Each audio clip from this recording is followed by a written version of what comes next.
भारत भ्रमण करते हुए बुद्ध मगध में पहुंचे तो एक नगरी के बाहर डेला डालकर बैठ गए। लोग उनके दर्शन को आए। बुद्ध ने पूछा, क्या हाल है? सबने कहा, बहुत दुखी हैं हम। किसी ने कहा, मेरा लड़का मारा गया है। किसी ने कहा, पति मारा गया है। किसी ने कहा, भाई मारा गया है। बुद्ध ने आश्चर्य से पूछा, क्या हो गया है तुम सबको? क्या कोई युद्ध यहाँ पर हुआ है? क्या राजा ने अत्याचार आरंभ कर दिया है? लोगों ने कहा, नहीं महाराज, राजा अच्छे हैं, युद्ध भी नहीं हुआ है। यहाँ एक डाकू रहता है, अंगुलीमाल। वो प्रतिदिन एक नए व्यक्ति को मारकर उसकी अंगुली काट लेता है। जिस देवी को वो पूजा करता है वह उसे 1000 उंगलियों की माला पहनाना चाहता है। उसे किसी ने कह दिया है कि ऐसी माला पहनाने से बड़ी सिद्धि मिल जाएगी। बुद्ध ने पूछा, कहाँ रहता है वो? लोगों ने बताया, नगर से दूर विशाल वन में। बुद्ध बोले, मैं उसके पास जाऊंगा। लोगों ने अशांत होकर कहा, उसके पास मत जाइएगा महाराज। किंतु बुद्ध मानने वाले नहीं थे। उठे, चल पड़े।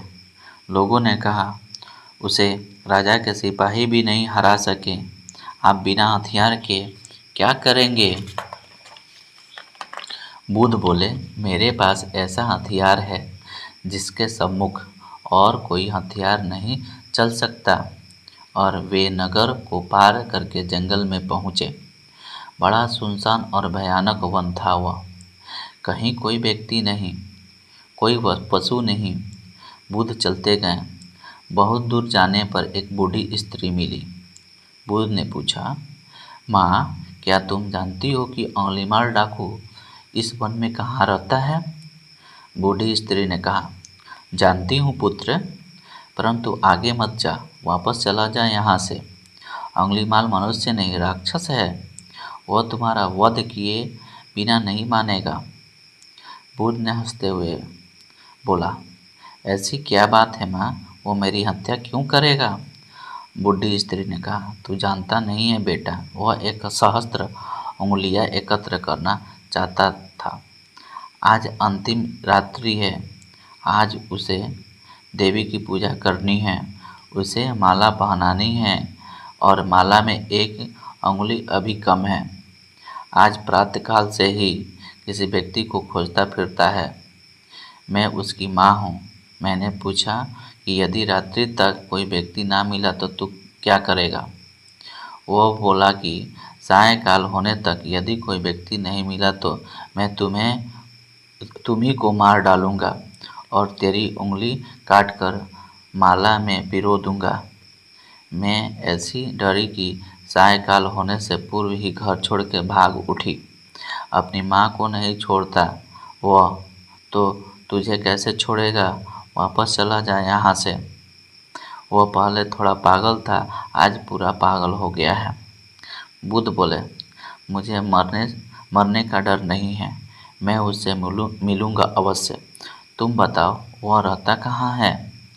बूढ़ी स्त्री ने कहा, वृक्षों के काले झुरमुट के उस पार उसका मकान है, उसमें मिलेगा वह। परंतु मैं अब भी कहती हूँ, मत जा वहाँ। बुद्ध हंसते हुए आगे बढ़े, झुरमुट के उस पार चले गए। सामने मकान दृष्टिगोचर हुआ। उसके समीप जाकर बोले, कोई है? अंदर से आवाज आई। थोड़ी देर में अंगुलीमाल बाहर आया। हाथ में तेज तलवार थी। द्वार के बाहर आकर बोला, कौन हो तुम? बुद्ध बोले, क्या तुम ही अंगुलीमाल हो? डाकू ने चिल्लाकर कहा, हाँ, तुम्हारी मृत्यु यहाँ ले आई है। मैं तुम्हारी गर्दन काटूंगा। बुद्ध हंसते हुए बोले, मैं तो गर्दन ही कटवाने आया हूँ। इसलिए आया हूँ कि तुम्हारी पूजा पूरी हो जाए। आगे बढ़ो, काटो यह गर्दन। और उन्होंने गर्दन झुका दी। अंगुलीमाल प्रसन्नता से चिल्लाकर आगे बढ़ा, तलवार उठाई, परंतु यह क्या, तलवार वाला हाथ जहाँ का तहाँ रुक गया। पाँव सुन्न हो गया। उससे एक पग भी आगे नहीं बढ़ा पाया। कांपते हुए उसने कहा, यह क्या हो गया है मुझको? कौन हो तुम? बुद्ध बोले, मैं हूँ गौतम। डाकू ने तलवार फेंक दी। आश्चर्य से बोला, आप ही क्या गौतम बुद्ध हैं? आप ही क्या मरने के लिए आए हैं?